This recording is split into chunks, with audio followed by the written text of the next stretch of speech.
یہ کیا سائرہ بانو صاحبہ مقصد ہو سکتا ہے؟ کیا سبق سکھانا تھا کوئی کسی قسم کا فیمیل پولیٹیکل ورکرز کو؟ اتنا لمبا مطلب ٹھیک ہے وہ جو بھی معاملات ہوں گے، کیس جو میرٹس پہ چلنا چاہیے اس طرح سے چلتا، اتنا کھینچنے کی ضرورت کیا ہے؟ اور ابھی بھی یہ بھٹی صاحب کا تو یہ کہنا ہے کہ ان کو نہیں لگ رہا کہ منڈے کو بھی ان کو رہائی ملنی ہے۔ السلام علیکم. صحیح کہہ رہے ہیں. مجھے ابھی آپ امیدوں کی بھی باتیں کر رہی تھی نا تو میں ہنس رہی تھی. میں تو ویسے کبھی زندگی میں کبھی کسی سے امید نہیں لگاتی. اور وہ کہتے ہیں نا آپ لوگوں کے لیے کہ آنکھوں میں پھر سے خواب، اجتناب اجتناب اجتناب، 3 دفعہ آپ کو کہتے ہیں کہ اجتناب کیجیے. تو واقعی آپ دیکھیے اپنی یہاں پہ پھر ہم مجھے سمجھ نہیں آ رہی کہ ہم کس منہ سے آئین اور قانون کی بالادستی کی بات کرتے ہیں. مطلب قانون تو دیکھیے ہے ہی نہیں. اب اگر کوئی اس پہ کوئی توہین کی شک لگا دیں ہمارے اوپر یا کچھ بھی کر دیں، میں نے تو نہیں دیکھا اپنی گنہگار آنکھوں سے اس عمر تک کہ واقعی آپ بولیں کہ ہاں قانون کی وہ کسی کو انصاف مل جاتا ہوگا. باقی 5 دن کی بات تھی نا، 5 دن کو 5 مہینے تک آپ لوگوں نے کھینچا. یہ تو کسی کی ذاتی انا کی تسکین لگتی ہے. اس میں تو کوئی ایسا عمل پورا ہوتا، قانونی تقاضا پورا ہوتا نظر نہیں آیا دیکھیں کہ 5 ماہ. سپریم کورٹ ہے، میں آپ کی بات کو آگے بڑھانے لگا ہوں. ایک سوال میں نے آپ سے پوچھنا ہے. سپریم کورٹ ہے، چلیں ہائی کورٹس نے تو اس طرح سے امیدوں میں پورا نہیں اترے، آگے ہوپ تو رکھنی چاہیے نا. اس سے میں تو ایٹ لیسٹ اجتناب نہیں کر رہا، وہ مرضی آپ کی، آپ نے اجتناب کرنا ہے تو کر لیں. ابھی دیکھتے تو ہیں نا کیا معاملہ آگے بنتا ہے. لیکن ایک چیز امپورٹنٹ ہے، وہ یہ ہے کہ لیاقت بلوچ صاحب آج فرما رہے تھے کہ یہ جو سول ملٹری توازن خراب ہوا اور مزید خراب ہو گیا، اس کی ذمہ داری سیاستدانوں کے اوپر بھی آتی ہے. لیٹس بی آنیسٹ، چلیں ایک بات کرتے ہیں. جب آپ خود کہتے ہیں، عمران خان صاحب خود کہتے تھے کہ بھائی یہ اس طرح سے نہیں چل سکتا، اور بات ان کی درست ہے کسی حد تک کہ ملٹری کو آپ کو ساتھ لے کے وہ جو 1 پیج کی اصطلاح سامنے آئی، اچھا وہ 1 پیج مزید 1 پیج ہو گیا. شہباز شریف صاحب نے اس کو 2 قدم آگے جا کے اڈاپٹ کر لیا، ہائیبرڈ والے معاملے کو الٹرا ہائیبرڈ ہو گئے. تو یہ آپ اگری کرتی ہیں اس بات سے کہ اس سے بھی تو فرق پڑتا ہے؟ یہ فرق پڑتا ہے. اب آپ نے کہا نا 1 پیج، ایک تو مجھے اس 1 پیج کی سمجھ نہیں آتی. اب تو خیر وہ 1 پیج 1 لائن ہو چکے، اور یہ جتنے وہ کہہ رہے ہیں نا کہ ٹھاکر نے دونوں ہاتھ کٹوا دیے، اب تو بہت مشکل ہے. جو 2000 جو پیچھے 16 ماہ پہلے والا جو معاملہ ہے، اب 16 ماہ میں ہم 16 سال اور پیچھے چلے گئے ہیں. بالکل وہ انہوں نے صحیح کہا کہ اس میں سیاستدانوں کا بھی عمل دخل ہے. اور جی مجھے نہ اس 1 پیج کی سمجھ آتی ہے اور نہ لیول پلینگ فیلڈ کی سمجھ آتی ہے کہ وہ ہم مانگ کس سے رہے ہیں. یعنی کہ آپ ایک طرف سے تو آپ اپنے بولتے ہیں کہ پارلیمان بالادست ہے، اور اس کے بعد جو ادارہ آپ لوگوں کے ماتحت ہوتا ہے، تب ہمیں تو یہی بتایا گیا ہے، تو وہ آپ لیول پلینگ فیلڈنگ بھی آپ ان سے وہ کر رہے ہیں. یہ جو اور جو پی شعلے ٹی آئی کی فلم کا آپ بات نے جو مثال دی ہے نا، ٹھاکر نے دونوں ہاتھ کٹوا دیے، وہ اینڈ پہ گبر سنگھ کو پھر پکڑ بھی لیتا ہے. لیکن اچھا وہ وہاں سے ایک ٹھاکر صاحب بیٹھ کے لنڈن سے جو ہے نا، وہ بھٹی صاحب جنرل باجوہ سابق چیف آف آرمی سٹاف کا احتساب کرنے کی باتیں کر رہے ہیں، ساتھ ججز بھی 3-4 انہوں نے لپیٹے میں لیے ہوئے ہیں. اچھا یہ تقریباً سب کو ہی پتا ہے کہ یہ خواجہ آصف صاحب خود کہہ چکے ہیں پروگرام کے اندر کہ جناب اسٹیبلشمنٹ نے باہر بھیجوایا باجوہ صاحب کو. میچ تو فکسڈ ہے، وہ اپنے ووٹر کو شاید دکھانے کے لیے کر رہے ہوں گے. ووٹر اتنا ہی بولا ہے کہ وہ مان جائے گا. واہ جی واہ، میاں صاحب کیا نعرے لگا دیے. گزارش ہے، سائرہ بانو جیسی ایک بڑی دبنگ خاتون ہوتی ہے، آپ کی طرح ایک جوان ہوتا دیکھتا، کہتی ہے کی کر لے گا، کیویں دیکھنا ہے؟ کہتا بی بی میں کچھ نہیں کر سکتا. تو نواز شریف بیچارہ کچھ نہیں کر سکتا. وہ جن کے سر پہ کہہ رہا ہے نا میرے بھائی، اگر انہوں نے کچھ کرنا ہوتا تو ڈکٹیٹر سب سے خوفناک ضیاء الحق تھا، مشرف تھا. ضیاء الحق یہ لائے، اور قمر جاوید باجوہ کے بارے میں خود وہ وزیر بے دفاع، جن کی وفا کوئی نہیں ہے یا دفاع، کیا نام ہے ان کا، خواجہ آصف، وہ جن کے والد صاحب وہ ضیاء الحق کی مجلس شورا میں تھے، جنہوں نے کہا تھا کہ میں نے 3 بجے فون کیا، ہیلو باجوہ بھائی میں ہار گیا وا. اچھا کوئی اگلے دن وہ خیال جیت بھی گئی. یہ قسمت مہربان ہے. وہ کہتے ہیں کہ انہیں باجوہ صاحب نے باہر بھیجا تھا. اگر باجوہ صاحب نے ان کو باہر بھیجا تھا، ڈیل تو یہ ثابت ہو گیا ان کی اور طاقتور حلقوں کی ڈیل تھی. اور اس پہ رانا ثناء اللہ صاحب فرماتے ہیں ہماری چال تھی انہیں ایکسٹینشن دینا، بالکل چال تھی، اور اس کے ذریعے عمران خان کو باہر نکالا. یہ سیاستدان کہلانے کے قابل ہیں؟ وہ میری بات سنیں، نواز شریف اپنی مرضی سے تھانے دار نہیں بدل سکتے. ہاں لندن پلان پہ جو انہیں یقین دہانی کرائی گئی ہے وہ ایک خوفناک ہے. اگر اللہ نہ کرے، میرا ایک خیال ہے نہیں ہوگا، کیونکہ جو آج حاکم ہے نا انہوں نے کل کو بھی سابقہ ہونا ہے. قمر جاوید باجوہ ایک آرمی چیف تھے. سر جسٹس وقار سیٹھ کا فیصلہ ہے اور وہ بڑا سخت قسم کا فیصلہ تھا. پھر اس کے بعد جنرل مشرف کی جب ڈیتھ ہوئی اور وہ یہاں پہ آئے جس گارڈ آف آنر کے چاہ رہے ہیں آصف سعید کھوسا صاحب کو، ثاقب نثار صاحب کو، عمر عطا بندیال صاحب کو. نہیں ایک آنے والے چیف جسٹس بھی ہیں ان میں، جسٹس احسن بھی ہیں. ہاں ان کو بھی دینی ہے. اچھا جسٹس قیوم کے بارے میں کبھی انہوں نے منہ سے پھول نہیں برسائے؟ کیا جسٹس قیوم چاہیے؟ کیا ضیاء الحق چاہیے انہیں؟ کیسے لاؤ قبروں سے؟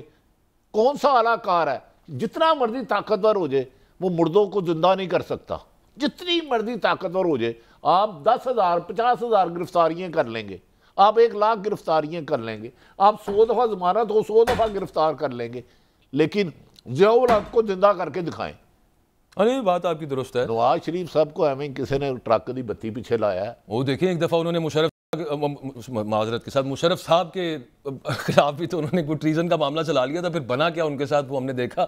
سائرہ بانو صاحبہ، یہ تو ہو گیا، یہ فکسڈ میچ ہے، یہ تقریباً سب کو پتا ہے کہ کیا معاملہ چل رہا ہے. اتنا نہیں کوئی تپڑ کسی نے. ہو چکے ہیں. ابھی میں نام بھول گئی، سوری میری یادداشت وہ ہے کہ ابھی ایک لندن میں اور ایک امریکہ میں کہ وہ ان پہ غداری وہ ہوئی تھی تو 60 سال بعد قبر سے نکال کر ہینگ کیا تھا، اور پھر دوسرے سے معافی مانگنی تھی تو 60 سال بعد معافی مانگی گئی. میں آپ کے نیکسٹ پروگرام میں دونوں نام بتا دوں گی. ہونا چاہے تو کچھ بھی ہو سکتا ہے. باقی یہ ان کے چورن نہیں بکنے. وہاں پر بیٹھ کے ابھی انقلابی بنے ہوئے بھی پتہ نہیں کون سا 1999 کے 98 کے اخبار کا تراشا تھا کہ ان کی طبیعت ٹھیک ہو جائے گی تو وہ واپس آ جائیں گے. کیڑی طبیعت ہے جو ٹھیک نہیں ہوگی؟ جو گھومنے پھرنے کے لیے تو نہیں ہو گئی ہے نا، اب بہتر ہے. اب پلیٹلیٹس ان کے ٹھیک ہو گئے ہیں 21 اکتوبر کو. اچھا آپ کو لگتا ہے کہ ابھی 21 اکتوبر کو بھی نہیں واپس آئیں گے؟ معاملہ ابھی بھی بگڑ سکتا ہے نیب کیسز وغیرہ والا جو سارا سین چل رہا ہے اس کی وجہ سے. 21 اکتوبر کا مطلب ان کو تو وہ کہتے ہیں کہ سارا کچھ وہ چاہیے کہ یہاں پر ریڈ کارپٹ بھی بچھا ہو، آپ پر ہم پھول لے کے کھڑے ہوئے ہو اور 5 بندے پھندے پہ لٹکے ہوئے ہو جو آ کے یہ تلوار سے رسی کاٹے اور وہ بندے پھائے پہ لٹک جائیں اور اس کے بعد یہ سنگھاسن پہ بیٹھ جائے اور آپ اور ہم لوگ بیٹھ جائیں وہ 3 ایڈیٹس کی طرح تحفہ قبول ہو جہاں پنا تسی گریٹ ہو، پھر ہم ایسے ہو جائیں. تو یہ چاہتے ہیں. ایسا تو نہیں ہو سکتا کہ جو آپ چاہیں تو وہ ہو. سارا وہ ہوگا اللہ پاک کی ذات. نہیں وہ تاثر تو یہ دیتے ہیں، اور وہ دیکھیں اوپنلی بھی ٹی وی پروگرامز میں، ٹاک شوز میں، پریس کانفرنسز میں پوری PMLN، اور ویسے کانفیڈینشلی جب بات کرتے ہیں آف دا ریکارڈ وہ تو یہ باتیں تو بڑی کلیئر ہو گئی ہوئی ہیں. بٹی صاحب اس پہ ذرا تھوڑی سی لاسٹ ایک روشنی، میں بریک پہ جانا ہے اس کے بعد کہ جناب ساڑھی سے گل بات ہو گئی ہوئی ہے، ٹینشن نہ لو. تسی دیکھیں تاثر وہ یہی دے رہے ہیں، لیکن اس کے جو ایمانداری کی بات ہے اثرات بھی نظر آ رہے ہیں. وفاقی حکومت ان کی مرضی سے بنی. ایک ڈاکٹر بے توقیر ہے، نام ان کا محمد توقیر ہے، بڑے قابل احترام، بڑے قابل ہیں ڈاکٹر، پرنسپل سیکرٹری بھی رہے ہیں. جی ہاں. اینڈ پہ نا وہ فیڈرل سیکرٹری چینج ہو رہے تھے، انہوں نے لندن کہا میاں صاحب ایتھے اپنا بندہ ہونا چاہیے، نوٹو جے نوٹو. وزیر اعظم کے بھی وہ پرنسپل سیکرٹری ہیں. عبداللہ سنبل اللہ جنہ نصیب کرے سیکرٹری داخلہ، پرویز علیہ کی حکومت میں چیف سیکرٹری تھے. جی ہاں مجھے یاد ہے. یہ شہباز شریف صاحب کے ساتھ بھی رہے ہیں. شہباز صاحب ان کے گھر گئے. شہباز صاحب یہ تو بتا دیں ابھی پرویز علیہ نے اسمبلی نہیں توڑی تھی، عبداللہ سنبل صاحب کہاں گئے تھے؟ چلے میرا ان سے بڑا ذاتی تعلق ہے. اس شہر سنگ دل کو جلا دینا چاہیے، پھر اس کی راکھ کو بھی اڑا دینا چاہیے. میں ویسے جہاں اقتدار کے مالک آپ کے آئین کو نہ مانے، عدالتوں کو نہ مانے، عام آدمی کے رائٹس نہ ہوں، 10 دفعہ 20 دفعہ گرفتار کر لیا جائے، تو وہاں میں اور آپ کس پاک کی مولی ہیں. ایک جاتے ہوئے بریک سے پہلے ایک مجھے ویسے یاد آ گیا ہے، وہ خواجہ شریف صاحب تھے نا لاہور ہائی کورٹ کے چیف جسٹس. کونسلر تھے رائے نون لیگ کے بلال گنج سے کونسلر تھے، چیف جسٹس بن گئے. سر آئین اور قانون کے مطابق ایسی سیڑھیوں کی ذکر زیک کی کہ میاں صاحب نے ہائی کورٹ کا جج بنا دیا. والے سے نا بٹی صاحب ایک سائرہ بانو صاحبہ آپ کو بھی اور ناظرین کو بتاؤں کہ ایک کمیشن بنا. وہ یہ آیا کہ جناب ایک انٹیلیجنس رپورٹ آئی ہے، ان پہ قاتلانہ حملہ ہونے لگا ہے. اس کمیشن کی سربراہی کی قاضی فائزیسہ صاحب نے. قاضی فائزیسہ صاحب نے اس کمیشن کی جب رپورٹ لکھی اس میں انہوں نے ڈاکٹر توقیر شاہ کو لکھا انکریجبل لائر. یہ ایک ازلی جھوٹ ہے. مین آف لٹل کریکٹر، چھوٹے کریکٹر کا آدمی قاضی فائز عیسیٰ صاحب نے، اور انہوں نے کہا ان کو کبھی کسی سینسٹیو پوسٹ پہ نہیں لگانا. کمیشن کی رپورٹ. آر یو شور کہ فائز عیسیٰ صاحب بڑے کریڈیبل آدمی ہیں، لکھا ہوتا تو پہلا وہ 100 موٹو لیتے یار. نہیں کوئی پتہ نہیں سر، لے لیں، کوئی پتہ نہیں، ہو سکتا ہے لے لیں. فائز عیسیٰ صاحب کی میموری بھی اچھی ہے، وہ ماشاءاللہ میموری پرانی اچھی ہے. تھوڑا سا ٹائم دیں سر، ہو سکتا ہے کچھ بھی ہو جائے. کیسا ہو سکتا ہے کہ میں ایک جج لکھوں کہ یہ پرنسپل سیکرٹری کو شاید وہ فارغ کر دیں ٹھیک نہیں ہے اور میں چیف جسٹس بن جاؤں اور وہ پوسٹ پہ لگاؤ، وہ کین اٹ پاسبل؟ اور یار اتنی اندھیر نگری نہیں آئی. آپ سائرہ صاحب سے پوچھ لیں، یہ پاکستان ہے، یہاں وزیر اعظم بھی ہے، ان کو تو پتہ نہیں سائرہ بانو صاحب، لیکن جسٹس نہیں ہے. اچھا یہ خیر آپ کو بھی بھٹی صاحب ہوپ نہیں ہے، ان کو بھی نہیں ہے، مجھے تو ایٹ لیسٹ ہے. دیکھتے ہیں نا آگے معاملہ کیا بنتا ہے. خود انہوں نے کمیشن کی رپورٹ اپنے مبارک ہاتھوں سے لکھی ہوئی ہے اور اس کے اندر یہ سب معاملات ہیں. بریک لینی سپریم کورٹ کے اللہ کے بعد پاکستان میں سائرہ بانو صاحب اللہ کے بعد سب سے بڑی عدالت سپریم کورٹ کے ہے اور اس کے چیف جسٹس ہیں. یہ پاسبل ہے کہ انہوں نے ایک ہاتھ سے لکھا اور وہ بندہ آج بھی سیٹ پہ بیٹھا ہو؟ میں نہیں مانتا. ہو سکتا ہے یاد آ جائے سر، ان کو بھول بھی تو سکتا ہے نا بندہ، اس میں ایسی کوئی بات نہیں ہے. آپ دونوں بہرحال مہربانی آپ بات کی کر لیجئے پوری، میں نے بریک پہ جانا. جی سائرہ بانو صاحبہ. نہیں صحیح وہ کہہ رہے ہیں کہ اگر اپنے ہاتھ سے لکھا تو یہ کیسے ہو سکتا ہے. دیکھیں میں نے ایک بریک پہ جانا ہے جی، اور میں اس سے مکمل اعلان لا تعلق ہی کرتا ہوں. میں سپریم کورٹ میں اچھی ہوپس رکھتا ہوں. میں معذرت کے ساتھ آپ دونوں سے میں ایگری نہیں کرتا اور میں اس طرح کی باتیں نہیں میں کر سکتا. مجھے بریک لینے دیں سر. پروڈیوسر صاحب میرے پیچھے دیکھیں دو چیزیں ہیں، ایک سپریم کورٹ، ایک ہائی کورٹ. اللہ تعالیٰ سب کی عزتیں محفوظ رکھے. آمین.